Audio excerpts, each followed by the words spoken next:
नहीं जी, अब हम आगे बढ़ते हैं। ये देखें जी, ये इसकी ना फंक्शन की जो राइट हैंड साइड है, इसकी आपने copy copy right hand side की मुकम्मल कॉपी बनानी है। राइट हैंड साइड की फंक्शन की एडिटर के अंदर कॉपी बनानी है, राइट हैंड से मुकम्मल मुकम्मल बनानी है, ब्रैकेट्स भी लेनी है साथ।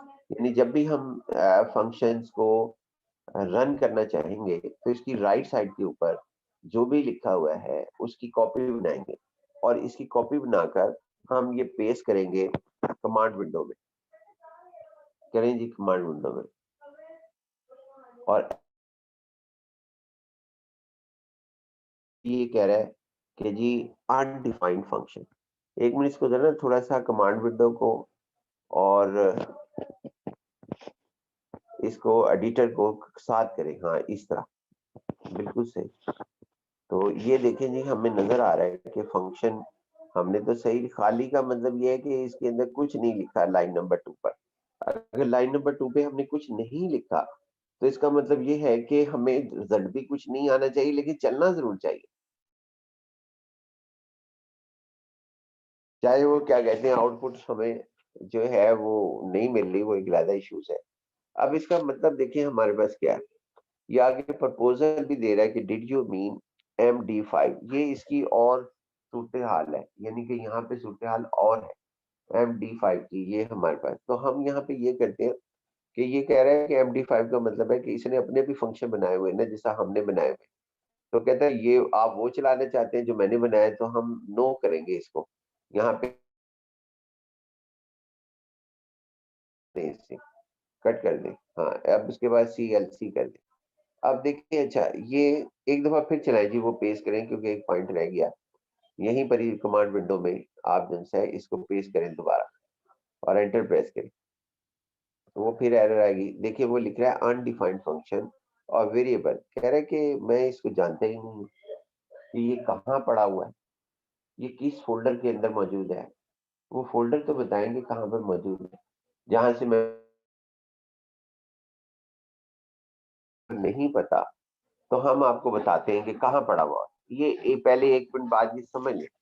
अगर इसको मालूम हो, पहले से ही हमने इसको बता रखा हो, तो तब तो ये एरर नहीं देता। लेकिन अगर ये इसको मालूम ना हो तो फिर ये हमें कहता है कि जी आप जो सब बताएं कि ये फोल्ड किस जगह पे फंक्शन पड़ा हुआ है, मैं वहां जाके एक्सेस करूंगा। यानी बकायदा हमें इसे बताना पड़ता है। जैसा मैं आपसे ये पूछूं कि जी आपकी फॉर एग्जांपल कि जी वो वर्ड की फाइल जो, तो आप मुझे बता देते हैं कि सर हमारा लैपटॉप के अंदर पहले आप ई में जाएं, फिर उसके बाद इस फोल्डर में जाएं, फिर इस फोल्डर में जाएं, फिर होते होते वहां पर आपकी जो है ना वो पड़ी हुई है फाइल। तो हम उसे ये कहते हैं, हम यहाँ पर ये कहते हैं कि जी ठीक है, आपके पास क्या कहते हैं ये फाइल जो सी है उसका एड्रेस, यानी कि आप मुझे बताते हैं। हमने भी इसको एड्रेस समझाना है। अब एड्रेस देखें कैसे समझाते हैं। पहले इसको क्या कहते हैं, इसको लिखा ही रहने दें, इसको यहाँ पे लिखा, इसको क्लियर कर दें। ये MD5 को क्लियर कर दें, इसे लिखा ही रहने दें यहाँ पर। अब हम दोबारा हम जो है ना होम में जाते हैं, जो होम टैब है, होम टैब में जाए।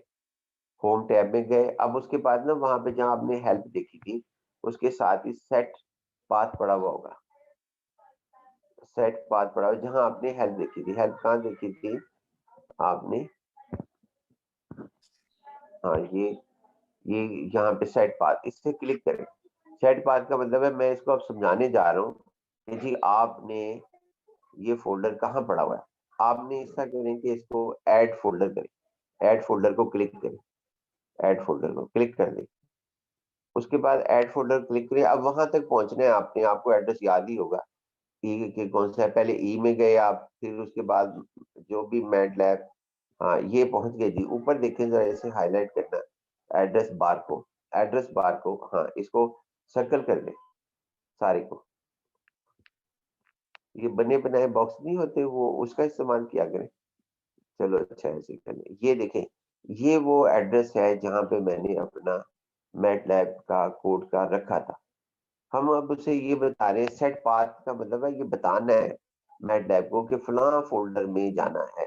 अब मैंने इसे बता दिया कि रास्ता ये है, उसके बाद यहाँ पे ना आप इस तरह करें कि सिलेक्ट फोल्डर में कर लें, सिलेक्ट फोल्डर जो है उसको क्लिक कर दें नीचे जाकर, जहां पे आपकी वो फाइल पड़ी हुई होगी ना, चाहे वो कहीं भी रखी हो, नीचे जाएं जहां पे लिखा हुआ है सबसे बॉटम पे, हाँ बॉटम पे लिखा हुआ है सिलेक्ट फोल्डर, देखिए लिखा हुआ है सिलेक्ट फोल्डर, हाँ ये इसको क्लिक कर दें क्लिक इसे। अब आते हैं वापस, अब यहाँ जरा गौर पे करें कि सबसे टॉप पर देखें जो हाईलाइट हुआ है उसके अंदर लिखा हुआ है कि E:my MATLAB कॉल्स, ये जितने भी फोल्डर लिखे हुए हैं यहाँ पर, ये तमाम में ना मैटलैब को ये बता रखा है कि फलां फाइल यहाँ पड़ी हुई है, फलां फाइल ये पड़ी हुई है। कुछ उसने जो इसका सॉफ्टवेयर का इंजीनियर है उसने अपने बता रखा है, कुछ हमने बताया, उसने हमें भी इजाजत दे दी थी कि जी आपने अगर कोड रखना हो तो वो यहाँ पे रखा जाए, तो वो आप यहाँ पे इस्तेमाल कर लें। तो हम उसको कह रहे हैं कि जी आप कौन-सा है, ये हमारा फोल्डर भी आ गया इसमें, इसके अंदर। अब इसको जो है ना हम यहाँ पे नीचे देखें, नीचे लिखा हुआ है सेव, उसको हाईलाइट ही रहने देना है, सेव कर दें सेव इसे। तो ये अब जितनी भी ये हमने फाइलें जमा करनी है, इस फोल्डर में करनी है जो आपने बनाया, आप अपनी ड्राइव में बनाया हुआ है, और उसके बाद ये इसे सेव कर रहा है जी हमारे पास पाथ को, यानी हमने इसे बता दिया कि जब भी हम आपको कोई फाइल बताएंगे फंक्शन की, आपने सीधा उधर चले जाना है उस फोल्डर के पास जो कि माई मैटलैब कोड्स है, और जब आप उसके पास जाएंगे तो आपने क्या कहते हैं ना वहां से हमारी फाइल को पिक करके उसको चलाना है, या जो भी हमने उसे कहा है उसे करना है। क्लोज कर दें जी, इसको क्लोज कर दें, और किसी फाइल को नहीं छेड़ना। एक और मैं बता दूं आपको, अगर आप छेड़ेंगे तो वो गलत हो जाएगा। उसके बाद अब ये देखें, अब दोबारा हम जो है ना इधर D5 की यानी कि जो एडिटर है लाइन नंबर 1 उसकी राइट हैंड साइड को कॉपी करते हैं, करना जी राइट हैंड साइड को कॉपी जो हमारे पास है फंक्शन की, और उसके बाद यहाँ पे कॉपी करने और इसको यहाँ पेस्ट कर दें, और अब एंटर प्रेस करें। ये देखो अब उसने कोई एरर नहीं दिया, ऊपर एरर दे रहा है, अब यहाँ पे एरर ही नहीं है, बल्कि कुछ हुआ ही नहीं। क्यों नहीं हुआ? क्योंकि हमने लाइन नंबर जो एडिटर है, एडिटर की लाइन नंबर 2 के अंदर हमने तो कुछ लिखा ही नहीं था। उसने होना क्या था? कुछ भी नहीं होना था। जब आपने उसके ऊपर कुछ लिखा ही नहीं तो वहां पर क्या होगा? कुछ भी नहीं होगा। लिहाजा ये हमारे पास क्या कहते हैं, इसके अंदर यहाँ पे कुछ नहीं हुआ का मतलब ये है कि हमने लिखेंगे तो कुछ होगा ना, तो लिहाजा ये फंक्शन रन हो गया। अब मुझे ये वेरिफिकेशन हो गई कि जी यहाँ पर क्या कहते हैं कि मेरा काम सही होगा, ये मैंने वेरीफाई कर लिया।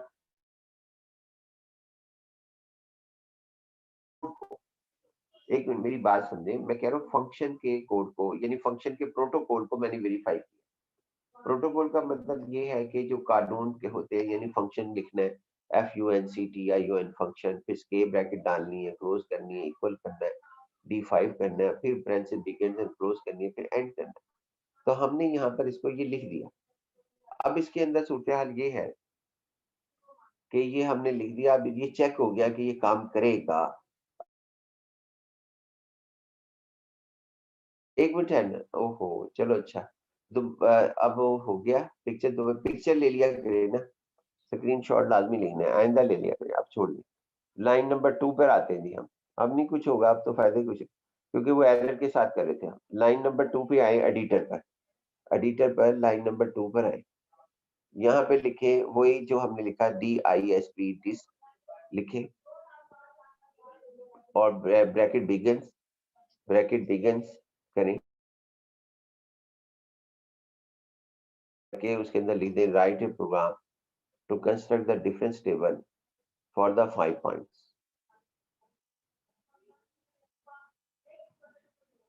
यानी अब हमने उसको स्ट्रिंग को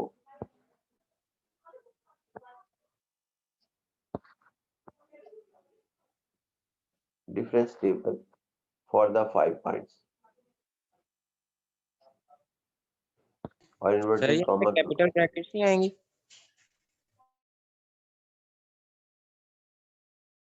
क्लोज कर दें, अभी नहीं कुछ करना भाई, और सेव कर दें, सेव कर दें जी इसको। सेव में सेव, यहाँ पे सेव का सेव हमारे पास एडिटर में जाना पड़ेगा, एडिटर में तो आप पहले मौजूद है। उसके बाद ये क्या कहते हैं हमारे पास, नहीं सेव हो गया है असल में। ये देखिए ना यहाँ पे, मैं बता दूं सेव कैसे हो गया। ये d5.m जहाँ लिखा हुआ है ना, उस पर कुछ स्टैटिक नहीं बना हुआ। d5.m पे देखें कोई स्टैटिक नहीं बना हुआ यहाँ पर। हाँ ये स्टैटिक, इसके इधर भी दूसरी साइड पर भी जहाँ पे ये प्लस नहीं लगा हुआ, प्लस के साथ वाला d5, यहाँ पे भी स्टैटिक बन जाता है अगर सेव ना हो। अगर ये स्टैटिक गायब हो जाए तो इसका मतलब सेव हो गया है। अब पूछे इफ्तिखार, क्या पूछ रहे थे आप? पूछें क्या पूछ रहे थे? सर यहाँ पे कैपिटल ब्रैकेट्स नहीं आएंगी? किस जगह पर? सर ये डिस्प्ले के डिस्प्ले के साथ? बाद। नहीं, स्मॉल पेंसिल्स आएंगे, कैपिटल स्क्वायर ब्रैकेट नहीं आएंगे। सर उसके लास्ट बाद टाइम ना, कैपिटल ब्रैकेट। नहीं लास्ट टाइम भी ऐसा नहीं किया, क्योंकि कानून चेंज नहीं होता है कि भाई लास्ट टाइम हमने 1 सेकंड के बाद दूसरी कर दिया। कानून ऐसा नहीं होता। कानून इसका साला साल सदियों से ऐसे ही रहेगा जब से ये बनी है वहां पर। लिहाजा ये स्केप ब्रैकेट लगाते हैं तो वो फौरन एरर देता है, बेशक आप बाद में कर लेना, वहां पर खुद कर लेना परफॉर्म।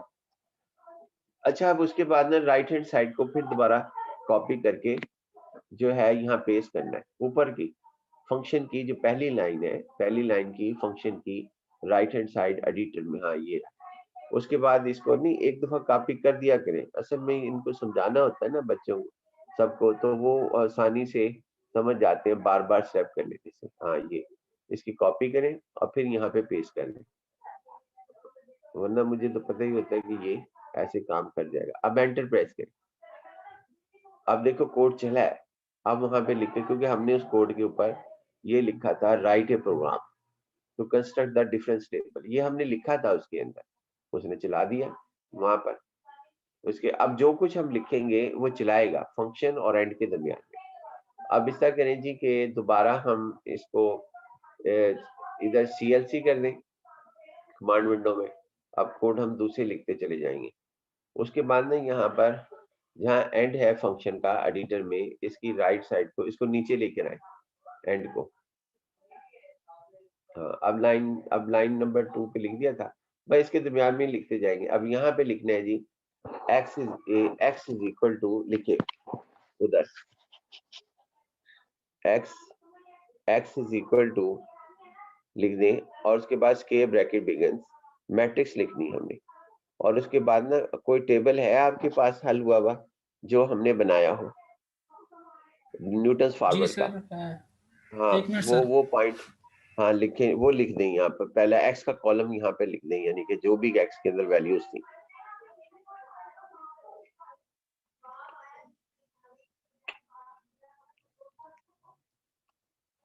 वही टेबल हम बनाएंगे जो हमने अपनी थ्योरी की क्लास के अंदर पढ़ा था। सर 1 मिनट में लिखता हूँ। हाँ जी कोई बात नहीं, लिखें।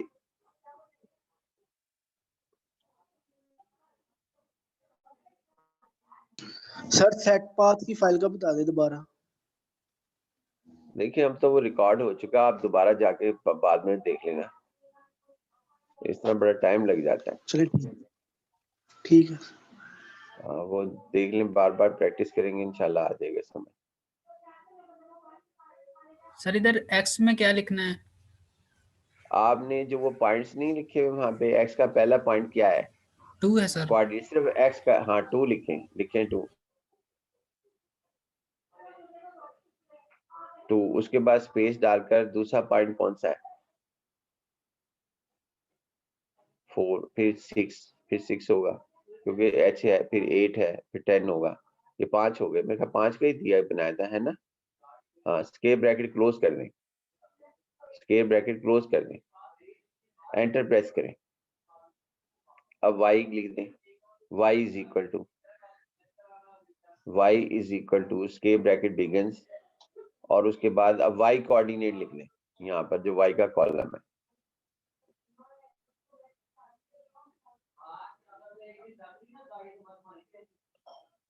और उसके बाद में यहाँ पर क्या नाम है, सेव कर दें, सेव। हाँ जी हो गया सर सेव। सेव किधर से करना? एंटर, ये तो खुद ब खुद हो रहा है सेव। अगर आपके पास नहीं आ रहा तो ऑप्शन यहाँ पर देखो ना, स्टेरिक गैप है, D5.m के ऊपर, कोई स्टैरिक ही नहीं है। सर जब हम न्यू स्क्रिप्ट्स को पहले ओपन करते हैं तो पहले सेव हो जाता है। नहीं, अच्छा चलो ठीक है। उसके बाद आगे यहाँ आइकन होना चाहिए सेव का, ये ऑटोमेटिक हो रहा है आपके पास, या सर कोई सेव और वर्क की तो स्पेस का ऑप्शन आ रहा है, कहाँ पे आ रहा है? सेव ये वर्क देखें है सर। वो और चीज है, वो और चीज है, वो तो और चीज कहाँ पर आ रहा है, जरा दिखाएं तो सही। ये वाला सर। नहीं नहीं, ये नहीं, ये और चीज है। एक मिनट छोड़े जी, इसे छोड़े, अब हो रहा है तो होने दें, फिर बाद में डिस्कस करेंगे। हम अपनी बात मुकम्मल कर रहे हैं, लेकिन काम हमारा मुकम्मल हो रहा है। अब इस तरह करें जी, एक मिनट बात समझें कि यहाँ ऊपर हम लिखते रहना, एंड को नीचे लेके आए और नेक्स्ट लाइन लिखे a is equal two zeros, a is equal two zeros. देखिए वहां पे कितने कॉलम्स हैं, ब्रैकेट बिगिंस कहने जरा, ब्रैकेट बिगिंस, नहीं ये नहीं, ये स्क्वायर ब्रैकेट है, स्मॉल ब्रैकेट 5,6 टेबल आपके सामने है, जरा देखें टेबल में कितने कॉलम है,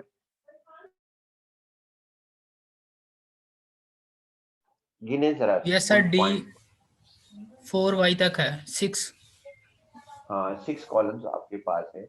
बाकी फ्राद भी देख ले कि जो डिफरेंस टेबल है उसके अंदर जो है वो वहां पर ये लिखा जाएगा। उसके बाद जी इसको ये सेव ऑटोमेटिक हो रहा है। उसके बाद फंक्शन में जाएंगे, फंक्शन में, और इसकी राइट हैंड साइड D5 की कॉपी बना लें इसे, कोई बात नहीं, जो मैं काम कह दूं ना वो कर दिया करें, चाहे वो मुझे भी मालूम है कि ये ऐसे पेस्ट कर दें इसे। और उसके बाद ना जरा क्लोज करें कमांड विंडो को और एडिटर को, ऊपर की जानिब ले जाएं इसे ड्रा करके, सिर्फ कोड वाजिल है। हाँ बस, उसके बाद ना अब एंटर प्रेस कर दें। ये देखो, अब ये कमांड विंडो ना पूरी करे, पूरी दिखाए, कमांड विंडो ना पूरी दिखाए, सिर्फ कमांड विंडो ही दिखाए। अब ये देखें यहाँ पे लिखा है राइट ए प्रोग्राम, वो डिस्प्ले का आ गया, to construct the difference table, values है, y में ये है और a में जीरो हमारे पास। इसका मतलब क्या हुआ कि कोड जो है वो हमारे पास क्या कहते हैं रन कर रहा है इधर। अब आप इस तरह करें कि ना इसको CLC कर दें, नहीं अभी CLC ना करना जी, 2 मिनट, सिर्फ 2 मिनट वेट। उसके बाद ना आप वो लिख रहे हैं, एडिटर को ओपन करें, एडिटर सामने हो, एडिटर इसको डाउन करें इधर कमांड विंडो को। हाँ जी, अब इस तरह करें कि ना यहाँ सेमी कॉलन लगाए एक्स के लास्ट के अंदर, जिसका मतलब सेमी कॉलन हम डिस्कस कर लिया था कि वो शो नहीं करना जी, जिसका मतलब है काम जरूर होगा लेकिन शो नहीं होगा। और उसके बाद लगाएंगे यहाँ पर, इधर भी सेमी कॉलन और इधर भी सेमी कॉलन, सेमी कॉलन। अब दोबारा इसकी राइट हैंड साइड का जो आपने पहले बनाई हुई उसी को पेस्ट कर दें कमांड विंडो में, देखना कुछ भी नहीं होगा, नजर ऐसे आएगा कुछ भी नहीं हुआ। अब कमांड विंडो में उसको पेस्ट करना है, इसको स्क्रॉल करके ना ऊपर लेके जाएंगे, हमसे हो नहीं रहा, एक मिनट इसको ऊपर लेके जाइए कमांड विंडो को। हाँ इस तरह, ये देखिए इसके अंदर सिर्फ एक डिस्प्ले का लफ्ज आया है, ना एक्स है ना वाई है ना कोई और आया, जिसका मतलब ये है कि जो सेमी कॉलन है उन्होंने रोक दिया, उन्होंने कहा जी डिस्प्ले नहीं करना, यानी मैट्रिक्स को शो नहीं करना। तो एक्स मैट्रिक्स भी शो नहीं हुई, वाई मैट्रिक्स भी शो नहीं हुई और जीरो भी नहीं। अगर आप चेक करना चाहते हैं तो सेमी कॉलन हटा दें तो वो डिस्प्ले आ जाएगा, और अगर यानी कि शो हो जाएगी मैट्रिक्स। और अगर आप जो है वहां पे क्या कहते हैं सेमी कॉलन अपेंड कर देंगे तो वो शो नहीं होगी लेकिन काम जरूर होगा। तो लिहाजा ये हमारे पास इस तरह बनना है। एक मिनट इसकी ना ये पूरे की कमांड विंडो की भी स्क्रीनशॉट ले लें, बल्कि स्क्रीनशॉट क्या लेनी है इसके अंदर, वहां पे ले ही लें, बेहतर है ले लें। अच्छा लेकर फिर सेंड करें ग्रुप के अंदर इसकी पिक्चर।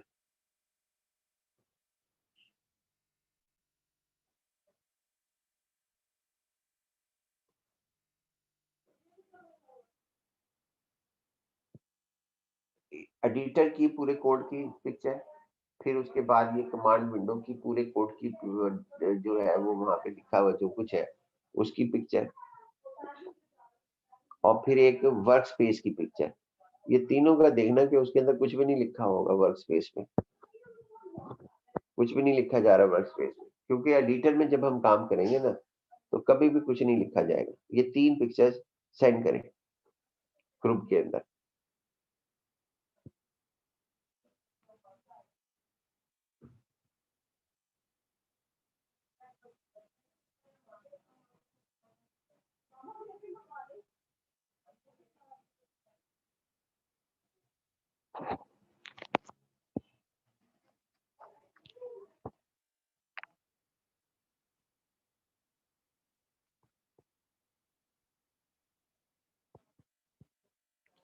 मैं 1 मिनट पानी पी के आया, आप इसे सेंड करें।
ये देखें जी, हम फंक्शंस को एडिटर को ओपन करें, कमांड विंडो नीचे ले जाएं, editor,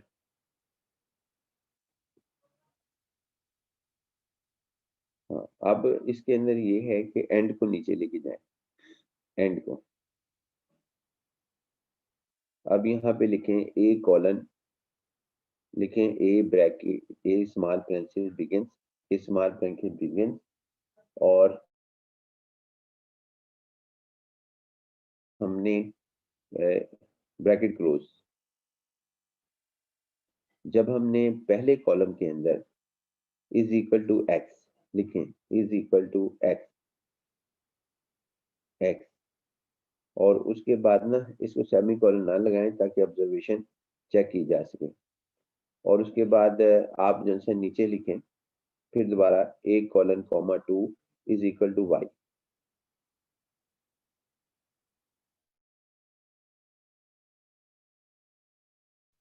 is equal to Y. अब इसके सेव करना है, सेव करना है जी इसे। इसके अंदर ये सूरत हाल है, सेव करेंगे, हो गया। उसके बाद ये है कि अब कमांड विंडो में जाएं और CLC कर लें।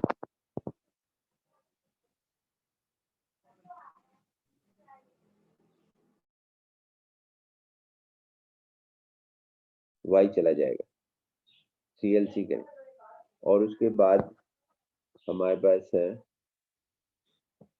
ये वो राइट हैंड साइड पेस्ट कर दें फंक्शन की, और एंटर प्रेस कर लें।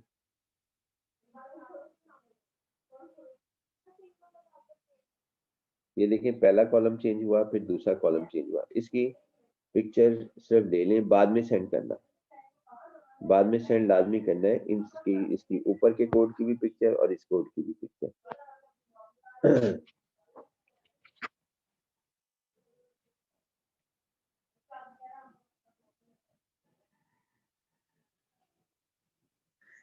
बाद में इकट्ठी पिक्चर जब सी वो सेंड कर देना।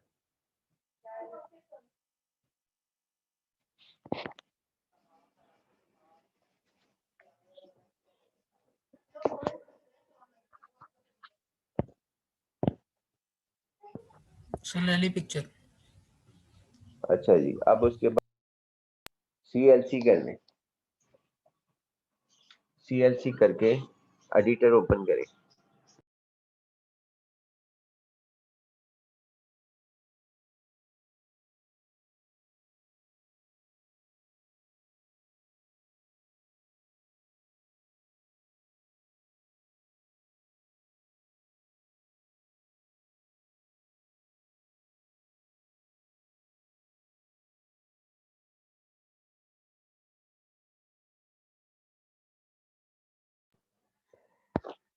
उसके बाद ना आप दोबारा इसके अंदर सेमी कॉलर सेंड कर दें, क्योंकि ये हमें नहीं देखना। जब नहीं देखना तो फिर हम नहीं करेंगे। फिर एंटर प्रेस कर दें, एंटर। और उसके बाद आप यहाँ पे अब फिर कोड हम लिखते हैं। अब हमारे पास ना यहाँ पे ना हमें हर दफा हम चाहते हैं कि ए जो मैट्रिक्स ए है वो सिर्फ एक दफा नजर आए। तो हम ऐसा करते हैं कि इसका नाम लिखते हैं, ए लिखें, सिंपल सिंपल ए लिखें लाइन नंबर 8 पे। अब ये ना एक दफा नजर आएगी। फिर दोबारा कमांड सेव करके कमांड विंडो में जाएं। सेव करके कमांड विंडो में आप जाएं।